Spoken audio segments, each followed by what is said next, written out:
Olá, senhoras e senhores. Bom dia. Sejam bem-vindos à videoconferência de resultados da Minerva, referente aos resultados do terceiro trimestre de 2024. Estão presentes hoje conosco o Sr. Fernando Galete de Queiroz, diretor-presidente, e o Sr. Edson Ticle, diretor de Finanças e Relações com Investidores. Informamos que a apresentação está sendo gravada e traduzida simultaneamente. A tradução está disponível clicando no botão Interpretation. Para aqueles ouvindo a videoconferência em inglês, há a opção de silenciar o áudio original em português, clicando em Mute Original Audio. Além disso, informamos que a apresentação está disponível para download no endereço ri.minervafoods.com, na seção de apresentações. Durante a apresentação da companhia, todos os participantes estarão com o microfone desabilitado. Em seguida, daremos início à sessão de perguntas e respostas. Para fazer perguntas por áudio, clique no ícone Q&A e digite seu nome e companhia. Ao ser anunciado, uma solicitação para ativar seu microfone aparecerá na tela, e então você deve ativá-lo para fazer perguntas. Perguntas em inglês devem ser enviadas apenas por escrito.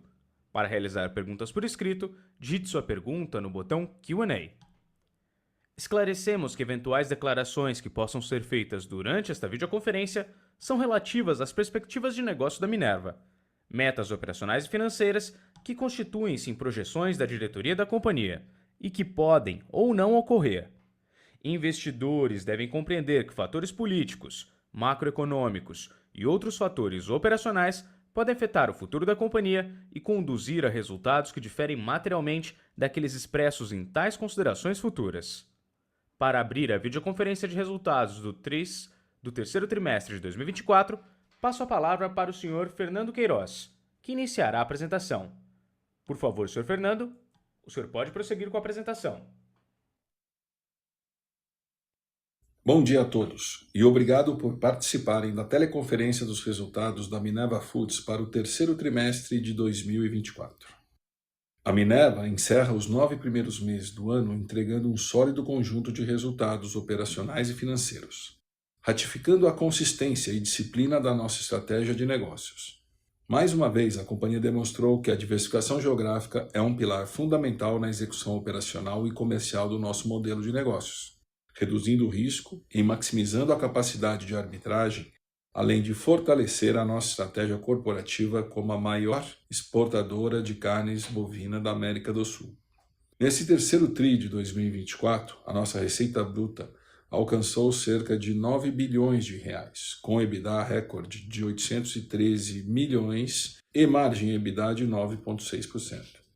Quando olhamos para os últimos 12 meses, a receita bruta totaliza aproximadamente 31,4 bilhões, com um EBITDA de 2,8 bilhões de reais. A geração de caixa livre, uma prioridade para a companhia, segue novamente como destaque e alcançou 667 milhões no trimestre, acumulando 1,6 bilhões nos últimos 12 meses, terminando em 24. O bom desempenho da geração de caixa segue contribuindo com a nossa estrutura de capital, que encerrou o trimestre com uma alavancagem líquida ajustada pelo pagamento antecipado da aquisição dos novos ativos com um patamar de 2,6 vezes dívida líquida EBITDA. Antes de iniciarmos a discussão dos resultados, quero destacar a conclusão da aquisição dos ativos da Marfrig na América do Sul, localizados no Brasil, Argentina e Chile, e o início da efetiva operação das unidades. Vamos começar pelo slide 2, onde irei dar mais detalhes sobre todo o processo de integração. Iniciando com a cronologia dos fatos, em 28 de agosto de 2023, tivemos o anúncio inicial da aquisição de ativos selecionados da Marfrig na América do Sul. Recentemente, em 25 de setembro de 2024, fomos notificados da aprovação por parte dos órgãos concorrenciais brasileiros, para então, no último dia 28 de 24, anunciarmos a conclusão da aquisição das plantas localizadas no Brasil, Argentina e Chile, totalizando 13 novas unidades industriais e um centro de distribuição. Desse modo, a Minerva passa a operar um parque industrial com 46 unidades distribuídas por 7 países e com uma capacidade de abate diária de quase 42 mil cabeças de bovinos e quase 26 mil cabeças de ovinos. O investimento total nos ativos citados foi de 7,2 bilhões, dos quais 1,5 bilhão foram desembolsados antecipadamente no terceiro TRI de 23 e o montante de 5,7 bilhões foi pago agora ao final de outubro de 24, conforme as correções e ajustes previstos em contratos. Vale ressaltar que as 3 unidades do Uruguai, que são alvos da operação de aquisição, ainda estão sob julgamento e análise do órgão concorrencial local, cujo processo deve ser finalizado até o final do ano. Desde agosto do ano passado, quando do anúncio inicial da aquisição, a companhia vem atuando no planejamento e desenvolvimento do plano de integração dos novos ativos. Inicialmente, estabelecemos um novo comitê executivo de integração, liderado pela alta gestão da Minerva Foods e responsável pelas diretrizes e acompanhamento de toda a governança da integração, de modo a garantir o completo alinhamento com a cultura, com a estratégia e com o plano de negócio da Minerva Foods.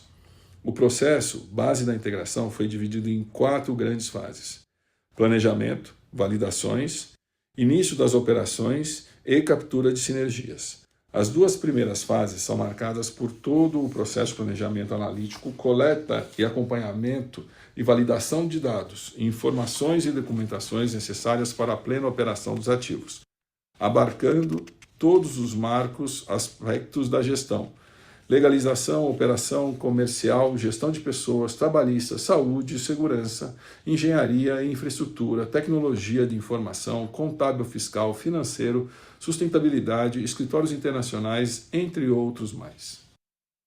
Na etapa inicial, foram envolvidos mais de 600 funcionários da companhia, aproximadamente 620 procedimentos em manuais preparados, 109 vídeos de treinamento produzido e mais de 180 treinamentos previstos para os próximos 30 dias da integração. Além disso, desenvolvemos o portal da integração, buscando facilitar o acesso à informação, a comunicação contínua com os novos colaboradores. Desde 29 de outubro, data da qual começamos efetivamente a operar os novos ativos, seguimos avançando com o processo de integração, sempre com a busca de uma performance cada vez mais aderente ao modelo de gestão da Minerva Foods, com atenção especial no acompanhamento operacional, comercial e de gestão de riscos. O sucesso dessa integração passa pela implementação do modelo de gestão Minerva Foods, contemplando o emprego de programas de eficiência operacional, comercial e de padronização de processos, sempre alinhado com o nosso modelo de gestão de risco. Acreditamos que existem diversas oportunidades de maximização de eficiência e captura de sinergias com a evolução do processo de integração, como operações, engenharia, gestão de pessoas, suprimento, compra de gado, comercial, logística, tributário, financeira, são algumas das macro-áreas mapeadas para o desenvolvimento e implementação de programas de eficiência ao longo do próximo período. Com o avanço dessas etapas, os ganhos de sinergia e os benefícios estratégicos na aquisição ficarão cada vez mais evidentes, ampliando as vantagens competitivas da Minerva Foods.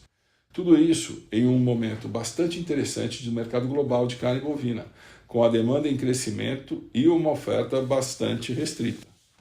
Por fim, vale ressaltar também a expertise da Minerva Foods nesse tipo de iniciativa. São mais de 20 aquisições desde 2005 e um excelente track record na entrega de resultados consistentes, com gestão de risco, disciplina financeira e maximização do nível de rentabilidade. Ao longo dos próximos trimestres, seguiremos atualizando o mercado quanto à evolução dos processos de integração, bem como quanto à performance dos novos ativos. Vamos agora voltar a falar da nossa performance no terceiro TRI de 2024, passando para o slide 3. Começando pela receita bruta, que totalizou 9 bilhões no terceiro TRI de 24 e 31,4 bilhões no acumulado dos últimos 12 meses. As exportações representaram 60% da receita bruta consolidada no trimestre e 62% no acumulado do ano, seguindo como um dos principais vetores operacionais da companhia, ratificando a nossa capacidade de arbitragem e vasto acesso ao mercado internacional. Falando agora sobre a nossa rentabilidade operacional, o EBITDA do terceiro trimestre alcançou o patamar recorde de 813 milhões de reais, com a margem EBITDA de 9,6%, e que contribuiu para um lucro líquido de 94,1 milhões no período, Já no acumulado dos 12 meses, o EBITDA da Minerva Foods totalizou 2,8 bilhões, com uma margem de 9,5%. Quero destacar a nossa geração de caixa livre, que alcançou expressivos 667 milhões no terceiro TRI de 24, acumulando cerca de 1,6 bilhões de reais nos últimos 12 meses, um resultado que reflete a excelência operacional e financeira da Minerva Foods. Por fim, falando da nossa estrutura de capital, encerramos o trimestre com alavancagem líquida em 2,6 vezes dívida líquida EBITDA, que, em conjunto com a nossa sólida posição de caixa de 16,8 bi, nos confere tranquilidade e flexibilidade frente aos desafios dos próximos anos. Vamos passar agora para o slide 4 e detalhar outros destaques desse terceiro trimestre. Nesse trimestre, fizemos um importante investimento na aquisição de 98% das ações da Irapuru Energia, com foco na autoprodução de energia elétrica por fonte fotovoltaica, limpa e renovável, e qual será suficiente para abastecer 9 plantas da Minerva Foods no Brasil. Essa é uma iniciativa que contribui diretamente em nossa meta de descarbonização, conforme estabelecido no compromisso com a sustentabilidade da Minerva Foods. Como já comentei no início da apresentação, ao final de outubro tivemos a conclusão da aquisição dos novos ativos da Marfrig América do Sul. Dessa forma, finalizamos a aquisição de 13 novas plantas e um centro de distribuição localizados no Brasil, Argentina e Chile, e que adicionam quase 11 mil cabeças dia à nossa capacidade total de abate, um crescimento de cerca de 35%. O desembolso do investimento dessas unidades industriais totalizou 5,7 bilhões de reais e foi concluído ao final de outubro. Nesse terceiro TRI de 24, estamos evoluindo na pauta de sustentabilidade, um dos principais valores corporativos da Minerva Foods. Atingimos a meta de monitorar 100% das fazendas fornecedoras diretas no Uruguai, antecipando em um ano a meta estabelecida em nosso compromisso público. Vale destacar que as fazendas fornecedoras diretas localizadas no Brasil, Argentina, Paraguai e Colômbia já são 100% monitoradas. A nossa unidade da BPU no Uruguai passa a integrar o seleto grupo de unidades certificadas a produzir a linha Zero Carbon Impact, que conta com animais de fazendas parceiras que implementam práticas agropecuárias regenerativas e de baixa emissão de carbono por meio do programa Renove.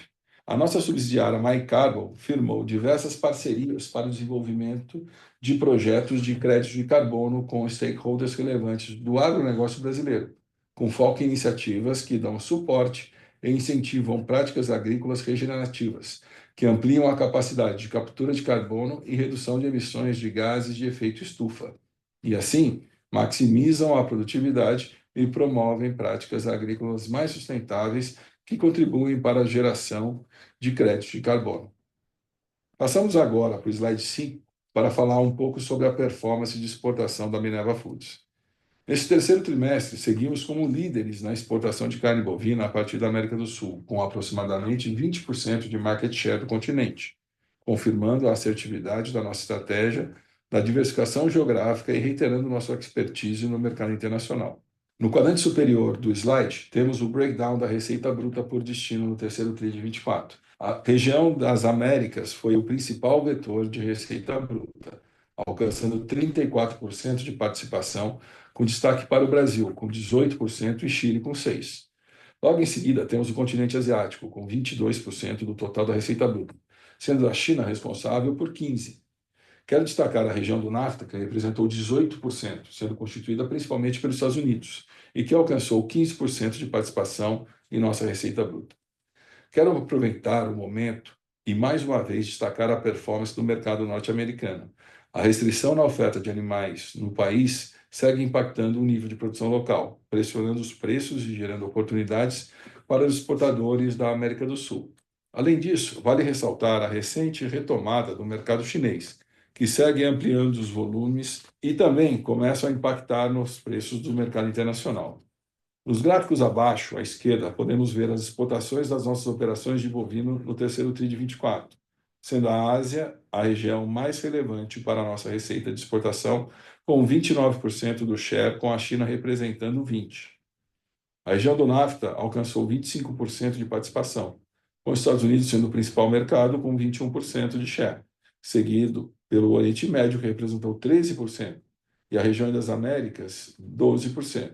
Em seguida, temos os países do leste europeu, a União Europeia e o continente africano com 9, 8 e 4, respectivamente. Como comentei anteriormente, a região do NAFTA e da Ásia seguem com performances relevantes e somam 54% da receita de exportação de bovinos da Minerva Foods. No LTM do terceiro TRI de 24, a Ásia mantém como principal destino as exportações com 30%, sendo a China o principal país com 23%, seguido pela região do NAFTA com 19%, com os Estados Unidos como principal país com 17% de participação. As Américas com 15%, e os países do leste europeu com 13% e o Oriente Médio com 12% de share. Nos dois gráficos à direita, temos a nossa exportação da operação de cordeiro na Austrália. No trimestre, o NAFTA permaneceu como principal destino com 41% de share, sendo os Estados Unidos o maior mercado com 37%, seguindo pela Ásia com 24% e o Oriente Médio com 15%, a Europa com 11%, totalizando as nossas exportações de cordeiro. Nos últimos 12 meses de 24, o NAFTA segue como a principal região com 39%, logo após temos a Ásia com 23%, Oriente Médio com 19% e Europa com 11%. Antes de passar a palavra ao Edson, gostaria de reiterar nosso otimismo em relação aos próximos trimestres e às oportunidades no mercado global de proteína animal. O descompasso entre oferta e demanda continua a criar um cenário favorável de mercado. Os Estados Unidos, ao mesmo tempo que enfrentam um dos seus piores ciclos bovinos, seguem com uma demanda resiliente, com reflexo em toda a cadeia global de carne bovina. A China também começa a passar por restrições na sua produção doméstica e que, por consequência, reaquece a demanda mundial por importação de carne bovina e que deve pressionar ainda mais o cenário de supply e demand mundial. Por fim, antes de passar a palavra para o Edson, gostaria de dizer o quão animado e otimista nós estamos com essa nova etapa da Minerva Foods. A incorporação de 13 novas plantas, além de ampliar nosso footprint operacional, que agora alcança 46 unidades industriais distribuídas em 7 países, potencializa as vantagens competitivas da Minerva Foods, permitindo que a companhia consiga maximizar ainda mais os benefícios da estratégia de diversificação geográfica e da capacidade de arbitrar o mercado global de proteína bovina. Seguimos confiantes para esse final de 24, sempre em busca da máxima eficiência operacional, comercial e financeira, atentos às oportunidades de mercado e seguindo com o foco na gestão de riscos, em busca de uma performance cada vez mais eficiente, rentável e menos volátil. E por último, gostaria de aproveitar a oportunidade e dar as boas-vindas aos novos colaboradores, além de agradecer a todo o time da Minerva Foods pela dedicação, o esforço ao longo de todo esse processo. Então, agora eu passo a palavra para o Edson, que falará mais sobre nossa performance financeira e operacional. Obrigado, Fernando. Vamos agora para o slide 6. Bom, no slide 6 a gente começa falando sobre a performance operacional e a receita bruta da Minerva, tanto para o terceiro TRI quanto para o acumulado dos últimos 12 meses. Em linha com o nosso foco nas exportações, o mercado externo representou 65% da receita bruta no trimestre e 64% no LTM, encerrado no 3T24, quando a gente exclui a divisão outros. Quando a gente olha o breakdown por região, as exportações no Brasil alcançaram 57%, tanto no trimestre quanto nos últimos 12 meses. Nas operações Latam ex-Brasil, as exportações representaram 71% da receita bruta no trimestre e também nos últimos 12 meses. E com a operação de cordeiros na Austrália não foi diferente, as exportações alcançaram 81% da receita bruta ao final do terceiro TRI e 75% para os últimos 12 meses. Essa queda relativa da participação das exportações no Brasil mostra a pujança que a gente viu no mercado interno nesse ano, especialmente no terceiro TRI, em termos de volumes e preços, que nos motivaram a deixar mais volume no mercado interno do que na exportação. Olhando agora o lado direito do slide, a gente tem a abertura da receita por origem. O Brasil segue representando 48% da receita bruta, tanto nesse TRI quanto nos últimos 12 meses. Depois a gente tem o Paraguai como segunda principal origem, com 15% tanto no TRI quanto nos últimos 12 meses. A Argentina contribuindo com 12% da receita no TRI e 9% nos últimos 12 meses. Uruguai 10% no TRI e 12% nos últimos 12 meses. Depois a gente tem a Austrália, que representa 7% tanto no TRI quanto nos últimos 12 meses, e a Colômbia, aproximadamente 4% nos dois critérios. Por fim, na rubrica Outros, a gente faz referência à antiga divisão de trading, que contribui com 4% da receita no último TRI e contribuiu com 5% nos últimos 12 meses. Vamos agora para o slide 7, falar de receita líquida e EBITDA. A receita líquida alcançou 8,5 bi no terceiro TRI de 24, um recorde de receita para um trimestre, representando um crescimento de 20% na comparação anual e 11% na comparação trimestral. Nos últimos 12 meses, a receita líquida da Minerva totalizou 29,5 bilhões de reais. Falando agora de rentabilidade, a gente também teve um EBITDA recorde para um trimestre de 813 milhões de reais no terceiro TRI de 24, crescimento de 14% quando comparado ao 3 TRI de 23 e 9% quando comparado ao 2 TRI de 24, o que nos propiciou uma margem de 9,6% no trimestre. Nos primeiros 9 meses do ano, o EBITDA alcançou 2,2 bi. Nos últimos 12 meses encerrados no terceiro TRI de 24, o EBITDA totalizou aproximadamente 2,8 bilhões de reais, com uma margem de 9,5%. Como eu já falei, tanto a receita quanto o EBITDA desse terceiro TRI foram recorde histórico da companhia para um mesmo trimestre, consequência da nossa boa execução operacional, da estratégia financeira e da eficiência que a Minerva Foods vem entregando. Vale ressaltar que a consistência e estabilidade da nossa margem operacional é fruto do nosso modelo de gestão de risco, fruto do nosso modelo de distribuição e de administração dos canais de venda. Isso demonstra inequivocamente os benefícios da nossa estratégia de diversificação geográfica, que nos maximiza a capacidade de arbitrar mercado e, obviamente, contribui para manter a nossa rentabilidade num patamar superior, mas principalmente muito menos volátil do que os nossos peers. Passando agora para o slide 8, vamos falar de alavancagem. O nosso índice de alavancagem líquido, medido pelo indicador dívida líquida EBITDA dos últimos 12 meses, encerrou o terceiro TRI em 2,6 vezes. Esse indicador, vou lembrar que ele não considera o down payment de 1,5 bi desembolsado no terceiro TRI de 23, referente às aquisições da Marfrig na América do Sul. Vamos passar agora para o próximo slide para falar de resultado líquido e fluxo de caixa operacional. A última mensagem é só lembrando que no segundo TRI a nossa alavancagem líquida estava em praticamente 3 vezes e devido à nossa forte geração de caixa livre nesse trimestre, ela caiu de 3 vezes para 2,6 vezes. No slide 9, a gente consegue ver nosso lucro líquido, que foi de 94 milhões no trimestre. Nos últimos 12 meses ele totaliza aproximadamente 23 milhões. Olhando o lado direito, a gente vê o forte fluxo de caixa operacional nesse TRI, positivo em 1,9 bilhões e que acumula praticamente 5 bilhões de reais nos últimos 12 meses. De novo, o destaque aqui é para a execução operacional, excelência comercial, estratégia financeira, que vem integrando geração de caixa operacional consistente, mesmo num cenário de mercado bastante desafiador e volátil. Vamos agora para o slide 10 falar da geração de caixa livre. Se a gente faz o build-up do caixa livre nesse trimestre, a gente parte de uma EBITDA de 813 milhões, uma linha de capital de giro que devolveu 625 milhões no trimestre, em especial por conta da rubrica de contas a pagar, que são adiantamentos de venda a clientes, e boa performance da linha de fornecedores. A gente tem ainda o CAPEX de aproximadamente 148 milhões, concentrado em manutenção, e alguma expansão orgânica aí de mais ou menos 30, 35 milhões das nossas operações. Um resultado financeiro caixa que foi negativo em 623 milhões, porque já traz a despesa financeira de toda a dívida que foi tomada para fazer frente aos pagamentos da aquisição dos ativos da Marfrig. Então, desse modo, a gente tem uma geração de caixa de aproximadamente 667 milhões no terceiro TRI e uma geração de caixa nos primeiros 9 meses de 2024 de cerca de 1,4 bilhões de reais. Se a gente olha agora o acumulado dos últimos 12 meses, o fluxo de caixa livre foi positivo em 1,6 bilhões. Se a gente faz o build-up da geração de caixa dos últimos 12 meses, a gente parte de uma EBITDA de 2,8 bi, um CAPEX de 720 milhões, uma variação de capital de giro positiva em 560 milhões e um resultado financeiro base caixa negativo de cerca de 1 bilhão de reais. Somando todas as variáveis, a gente chega a um fluxo de caixa livre, como eu disse, de 1,6 bilhões, que equivale a um free cash flow yield anualizado de cerca de 40% quando comparamos com o market cap atual da companhia. Novamente, eu vou destacar essa forte geração de caixa que a companhia está entregando no trimestre e vem entregando durante o ano de 2024.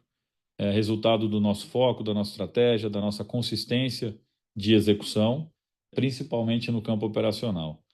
Como eu sempre falo para vocês, a gente tem um compromisso incansável com disciplina financeira, buscando sempre uma estrutura de capital mais equilibrada, uma operação mais rentável e um perfil de risco menos oneroso para a companhia. Vamos agora para o slide 11 para falar do bridge da dívida líquida. Então, ao final do trimestre anterior, a dívida líquida totalizava aproximadamente 8,1 bilhões de reais. Fazendo o bridge de endividamento, a gente tem o benefício da geração de caixa livre de 667 milhões, reduzindo a dívida, um impacto também reduzindo a dívida de 164 milhões e um impacto aumentando a dívida, um impacto negativo de cerca de 126 milhões relativo a derivativos não caixa, especialmente relacionados aos instrumentos de proteção de dívida linkada à inflação. Quando a gente soma as variáveis e monta o bridge, a gente chega numa dívida líquida de 7,4 bi ao final do período, uma redução de aproximadamente 700 milhões de reais quando comparado com o final do segundo TRI de 2024. Vamos agora para o slide 12, falar de estrutura de capital. Como eu disse, a alavancagem líquida ela caiu de 3 vezes ao final do segundo TRI para 2,6 vezes ao final do terceiro TRI. Nessa conta, a gente ainda exclui o pagamento antecipado de 1,5 bi relativo aos ativos de Marfrig.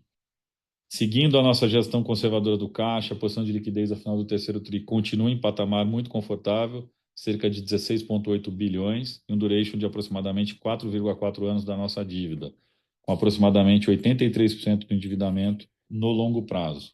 Isso dá para ver nesse gráfico de fluxo de amortização na parte inferior do slide. Falando agora do perfil da dívida, 77% da dívida está exposta à variação cambial, mas por causa da nossa política de hedge, que a gente segue à risca, tem sido de bastante sucesso nos últimos 5, 6 anos. A gente tem um mínimo hoje, de acordo com a política, dadas as condições atuais de custo de hedge e de tamanho do endividamento, a gente tem que manter no mínimo 50% da exposição de cambial de longo prazo protegida. Hoje a gente está alguma coisa perto de 55%. De novo, a gente vai continuar praticando essa política de hedge cambial, especialmente no ambiente de maior volatilidade, como é esse que a gente tem visto nos últimos trimestres. Eu reitero de novo que a gente continua buscando uma estrutura de capital mais eficiente, mais equilibrada e menos onerosa. E por fim, conforme o Fernando comentou no início da teleconferência, no final de outubro a gente concluiu a aquisição de 3 unidades industriais e um centro de distribuição no Brasil, Argentina e Chile, ficando pendente ainda as 3 unidades no Uruguai, que seguem sob análise dos órgãos concorrenciais naquele país e cuja definição a gente espera que ocorra até o final do ano. Concluindo essa etapa, a gente desembolsou, ao final de outubro, 5,7 bilhões de reais, sendo 5,3 referente às plantas, 265 milhões referente ao fantasma da correção do CDI e ainda 91 milhões referentes a ajustes de preço que estavam previstos em contrato, mas que vão passar por validação de due diligence ao longo das próximas semanas e que, portanto, podem ensejar uma devolução de parte desses recursos por parte do vendedor. Vale lembrar que em agosto de 23 a gente já tinha antecipado um pagamento de 1,5 bi, que complementa esse pagamento agora de 5,7 bi realizado na semana passada. Assim como o Fernando, eu também queria aproveitar a chance e dar boas-vindas aos novos colaboradores, agradecer todo o time da Minerva pela dedicação e esforço ao longo de todo esse processo. A gente segue focado, mergulhado no trabalho de integração dos novos ativos e muito confiantes no nosso plano de negócio, especialmente para os anos de 2025 e 2026. Eu devolvo a palavra agora para o operador para a gente começar a sessão de perguntas e respostas. Muito obrigado. Obrigado. Iniciaremos agora a sessão de perguntas e respostas. Lembrando que para fazer perguntas por áudio, clique no ícone Q&A, digite seu nome e companhia. Ao ser anunciado, uma solicitação para ativar seu microfone aparecerá na tela, e então você deve ativá-lo para fazer perguntas. Aguarde enquanto coletamos as perguntas.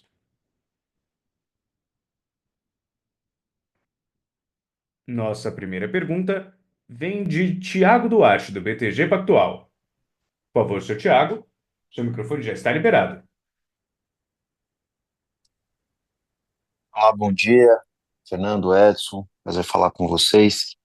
Eu queria pegar o tema, né, o ponto que vocês fizeram sobre o otimismo que vocês passaram para os próximos trimestres, e principalmente no contexto dessa alta recente que a gente teve da arroba, né, da arroba do boi no Brasil, que não pega muito, né? Ela pegou na ponta contra ponta quando a gente olha o terceiro trimestre, mas já entrando no quarto tri com um patamar de preços do boi bem maior. Eu queria que vocês corressem um pouquinho sobre como vocês veem esse impacto na rentabilidade para frente, né?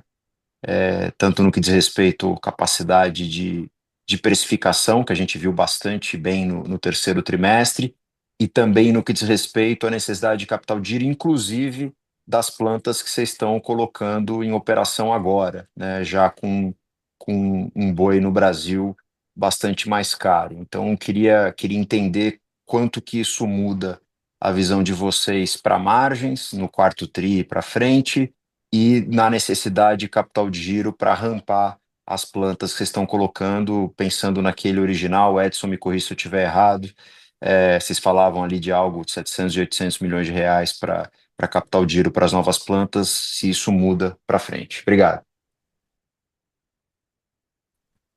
Tiago, é interessante sua pergunta, porque a despeito de tudo que a gente tem falado, vocês acreditam no que vocês querem, vocês escrevem o que vocês querem. Então, o que que adianta eu falar para você que a gente acha que o mercado lá fora está aquecido, uma falta de carne, e que isso nos dá espaço para fazer aumento de preços na carne, e com isso pagar o preço mais alto para o boi aqui, e com isso manter a rentabilidade, se, porra, ninguém acredita nisso. Então, cara, eu prefiro te dizer que realmente o cenário está difícil, o quarto trimestre vai ser realmente muito ruim com esse preço de gado mais alto, mas a gente, se Deus quiser, a gente aposta no longo prazo, no médio prazo, para que tudo fique bom.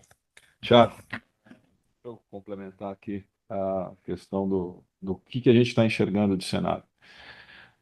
Você tem a situação dos Estados Unidos com essa redução bastante significativa da produção local. A mesma coisa nós estamos vendo nos principais países da Europa. E aí nós estamos seguindo muito de perto também o que está acontecendo na China, como que a China ela está invertendo o ciclo. Você tem, sem dúvida nenhuma, uma inércia no curto prazo de uma subida do preço do boi, tá? E uma inércia para que você passe esses preços para frente.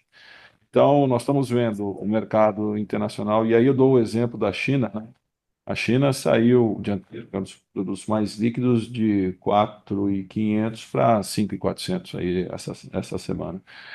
O dianteiro numa média de como que o mercado está. Então, isso começa a mostrar os indicativos. Tem sim, na parte do curto prazo, um mismatching, mas o cenário como um todo ele é super positivo. E é o seguinte, eu reforço que a América do Sul, e não só Brasil, aí você está analisando o Brasil, eu acho que vale você analisar os diferentes ciclos nos diferentes países, especialmente para a Minerva, que é uma empresa com uma diversificação muito grande, tá? De como que o ciclo ele melhora, piora em cada um, em diferentes locais, mas que dentro do macro nós nunca tivemos tantos mercados abertos. Todos os países da América do Sul nunca tiveram tanto acesso ao mercado internacional. Então, nós estamos vendo uma mudança da carne bovina se tornar realmente uma commodity internacional, uma commodity global, e não existe nenhuma outra empresa que é tão bem posicionada como a Minerva para capturar estes valores. Aqui eu acho que assim, até do que o Edinho está colocando, assim, a gente quer fazer uma análise de curtíssimo prazo ou a gente quer fazer uma análise estrutural, macro? O que vale é o próximo quarto para a turma aí, sempre. Então, eu acho que é o seguinte, sem dúvida nenhuma, nós vamos ter oscilações. E obviamente, para nós, o quarto tri vai ser um quarto tri de integração, vai ser um quarto tri que vai ser um tri importante. Mas o seguinte, o cenário de supply and demand mundial nunca foi tão favorável para a América do Sul em geral. e a capacidade de arbitrar, os instrumentos de arbitragem que a Minerva tem mostram isso. Então, acho que nós colocamos, o Edinho colocou, assim, que a gente reduz volatilidade, e é justamente isso, tá? A gente não vai prometer aquilo que a gente não pode entregar. Eu acho que essa é uma das características da Minerva e como que a gente sempre trabalhou. Tá super claro. E só no segundo ponto que eu havia feito sobre como a gente deveria, ou como vocês imaginam que o capital de giro vai acontecer na integração das plantas com um boi mais caro, né? Eu estou tentando fazer referência e me relembrar aqui do número que vocês falavam, algo como 700, 800 milhões, o Edson pode me corrigir se eu estiver errado. Se esse indicativo muda com a mudança do preço da matéria-prima. Ele tem um pequeno impacto em parte da nossa produção, tá? Que em parte de Brasil, tá? Então, sim, existe uma oscilação da parte do capital de giro que tem a ver com o preço da carne, com o preço do boi, tá? Mas nada que seja relevante ou preocupante, Thiago. Obrigado. Nossa próxima pergunta vem de Henrique Brustolin, do Bradesco BBI. Por favor, Sr. Brustolin, seu microfone já está liberado. Bom dia, Fernando, Edson. Obrigado por pegar minhas perguntas. Eu queria fazer duas também no contexto dos novos ativos, né? E a primeira, agora que vocês estão dentro das unidades, né? Operando há poucos dias, mas entendo que acompanhando as operações já há algumas semanas. Queria ouvir um diagnóstico inicial sobre os ativos, do ponto de vista se tem algo diferente do que vocês imaginavam naquele primeiro momento e como que isso conversa, afeta ou não aquela expectativa de contribuição de resultado, né, que foi divulgado no ano passado. E a segunda, também nesse contexto, que é como que vocês imaginam que o ramp-up das operações deveria acontecer ao longo, né, do Q4, mas principalmente ao longo de 2025. Obrigado. Henrique, nós temos, como toda a parte, quando a gente entra, nós estamos há 8 dias nas fábricas, né? Então, é um período que a gente está ainda avaliando. Surpresa positiva é a grande receptividade que a gente teve da equipe. O modelo de gestão, ele é diferente. Nós temos os nossos gerentes de unidades, eles normalmente têm uma participação maior dentro das decisões, menos hierárquico, como que a gente encontrou. Então mas a receptividade é muito grande. Pelo natural que a gente encontrou, são as fábricas com a manutenção e alguns padrões abaixo do que nós temos, tá? É natural pela demora da transição, para que a gente possa trazer para dentro dos padrões que nós temos. Na parte de mercado, nós estamos muito bem preparados, né? Especialmente com a estrutura internacional que a gente tem, de como que a gente como que a gente já coloca todos os produtos dentro dos mercados internacionais. Nós estamos aí numa fase de transferência das licenças de exportação. Cada país tem uma história, cada país tem uma realidade. Então, é natural que aí até o final do ano a gente deve ter tudo isso daí transferido. Ramp-up, pela nossa experiência, a gente demora para trazer para os padrões, e aí nós tivemos até com o vendedor uma experiência de uma troca de fábricas. Eu acredito que demora aí para chegar dentro dos padrões que nós temos, que nós acreditamos, alguma coisa como 4 trimestres, 4 a 5 trimestres, para que a gente possa fazer isso daí. Tá ótimo, Fernando. Muito obrigado. Nossa próxima pergunta vem de Gustavo Troiano, do Itaú BBA. Por favor, Sr. Gustavo, seu microfone já está liberado. Bom dia, Fernando, Edinho, obrigado pela pergunta. Pessoal, eu só queria explorar esse ponto de China que vocês colocaram, né, que, enfim, acho que talvez a oferta esteja reduzindo ali na região. o que possibilita o aumento de preço, e a gente já vê um pouco de reação de preço para exportação para a China, especificamente nos dados de outubro.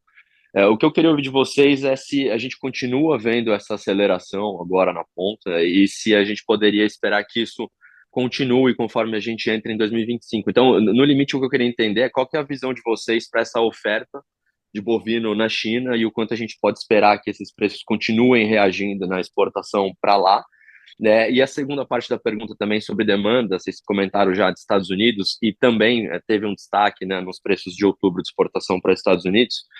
Queria ouvir de vocês se vocês continuaram vendo essa dinâmica entrando no quarto TRI, e aí já entrando na discussão de capital de giro também, no TRI passado, Edinho, a gente, né, teve uma discussão da sua expectativa para o ano de capital de giro, que era nulo ou 200 milhões de reais, se essa mudança de mix agora tem algum impacto naquela expectativa para o ano, né? Mas para entender se China e Estados Unidos performando como performaram na ponta estava considerado na expectativa que a gente discutiu no TRI passado. Obrigado.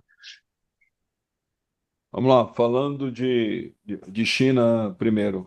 A China é o terceiro maior produtor de carne bovina do mundo.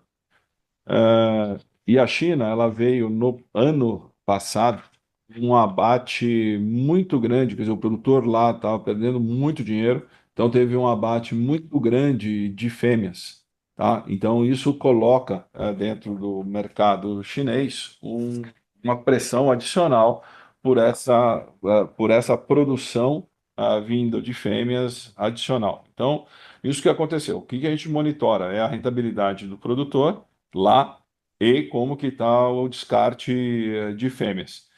Ah, a gente viu que agora começou a diminuir brutalmente e sem a produção de novos bezerros. Então, China, sim, a gente espera uma substituição, independente do crescimento de consumo, que ele continua acontecendo pela mudança de hábitos, mas principalmente pela redução da produção local, que vai ser substituída por exportação. Se a exportação vem do Brasil, se vem da Colômbia, se vem da Argentina, do Uruguai, que são os 4 países que a gente pode exportar, a gente está vendo a cada dia, mas sem dúvida nenhuma existe uma substituição. Estados Unidos, o cenário continua o mesmo, tá?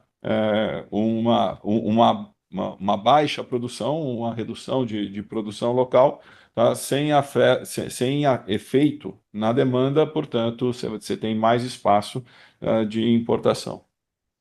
A resposta é não para a tua pergunta, Gustavo. Perfeito, pessoal. Obrigado. Nossa próxima pergunta vem do senhor Lucas Mussi, do Morgan Stanley. Por favor, senhor Lucas, seu microfone já está liberado. Bom dia, pessoal. Obrigado por pegarem minha pergunta. A minha primeira é sobre o Uruguai. Queria ouvir qual que são os últimos pensamentos de vocês quanto à questão no Uruguai. A gente sabe que é uma situação um pouco mais delicada, mas queria ouvir, dado à luz dos últimos fatos nas últimas semanas, se mudou a expectativa de vocês, você vê algum risco de eventualmente a transação do Uruguai talvez não prosseguir, ou se o basic case de vocês continua sendo que algum tipo de negociação vai ter que ser envolvido. E a minha segunda pergunta é sobre a Argentina. A situação continua volátil, continua um pouco mais difícil do ponto de vista macro, mas queria ouvir de vocês o que vocês gostariam de ver, o que vocês precisam ver acontecendo no país, seja na parte de câmbio, seja na parte do consumo doméstico, para que vocês tenham um pouco mais de confiança para poder eventualmente acelerar a operação na Argentina e retomar um pouco dos volumes históricos que vocês faziam pré a situação macro mais volátil. Obrigado, pessoal. Lucas, sobre o Uruguai, a gente não pode declarar muita coisa, porque a gente está esperando o antitrust. O que eu posso te dizer é que é o processo que a gente. Não é uma surpresa o processo que está acontecendo, e a gente continua positivo em relação ao outcome do Uruguai.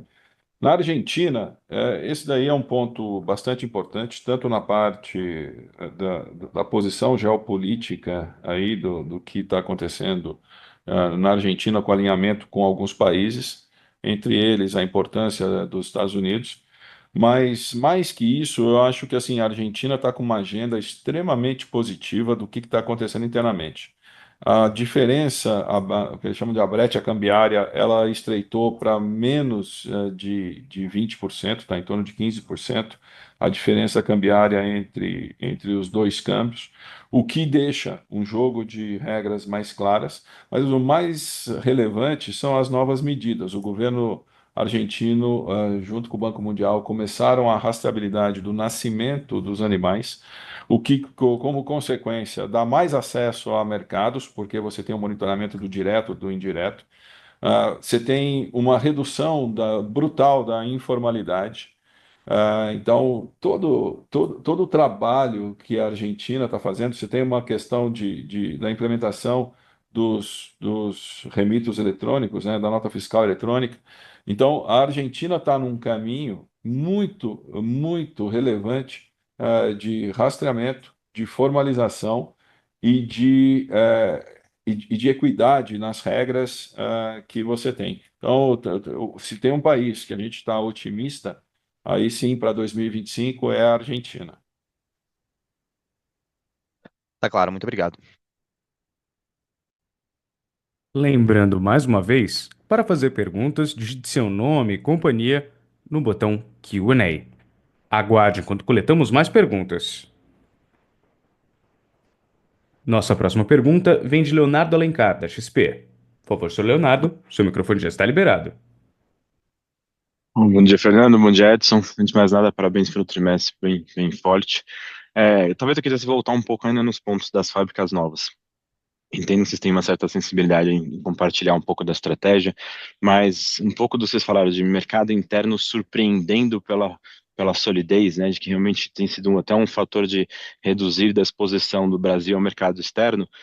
Isso eventualmente pode ajudar o ramp-up das fábricas novas, eventualmente, apesar de se considerar que é a partir de 4 de novembro somente que vocês não estão operando essas fábricas, mas a velocidade de rampar essas fábricas pode ser até mais curta, pegando um trimestre mais forte de mercado interno, e até pensando numa maneira talvez oposta, tá?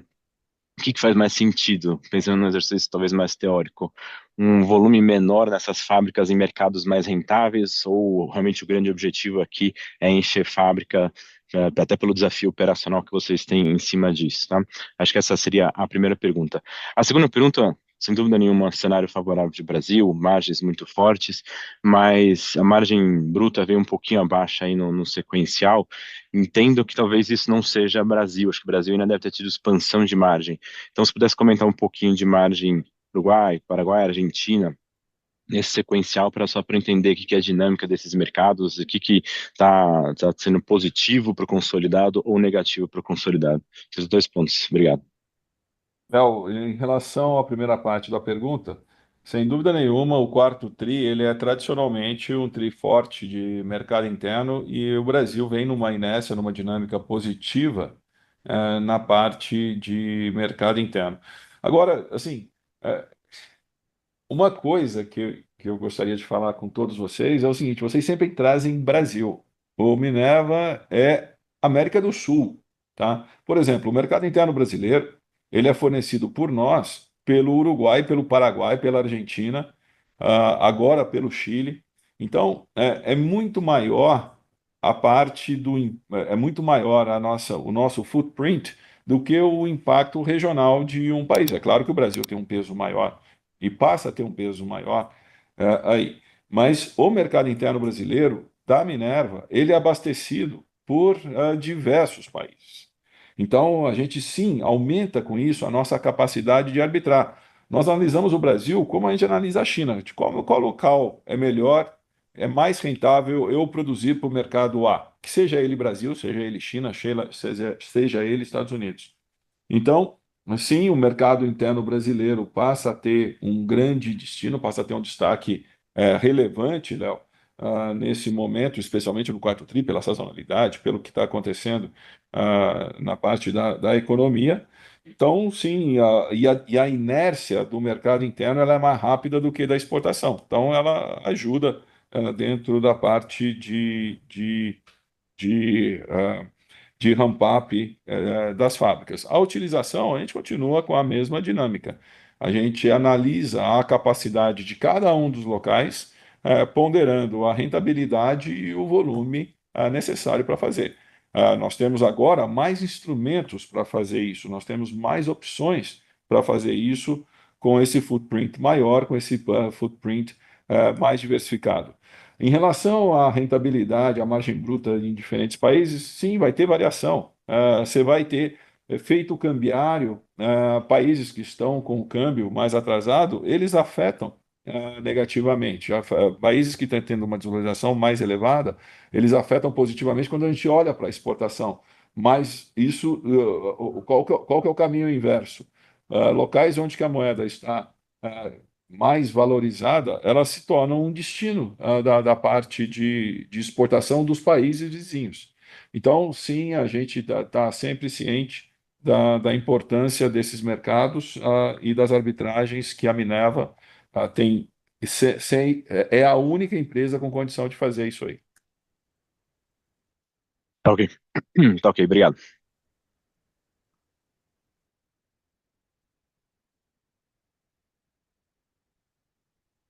Encerramos neste momento a sessão de perguntas e respostas.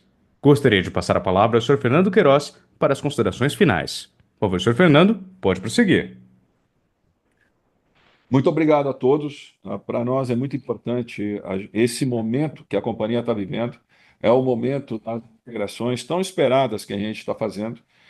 De novo, nós temos um grande trabalho para trazer as unidades para o mesmo padrão que nós temos hoje dentro da Minerva, com o mesmo sistema de gestão, que é um sistema de gestão que a gente mostrou para vocês, baseado em arbitragem, em gestão de risco, em busca das melhores oportunidades.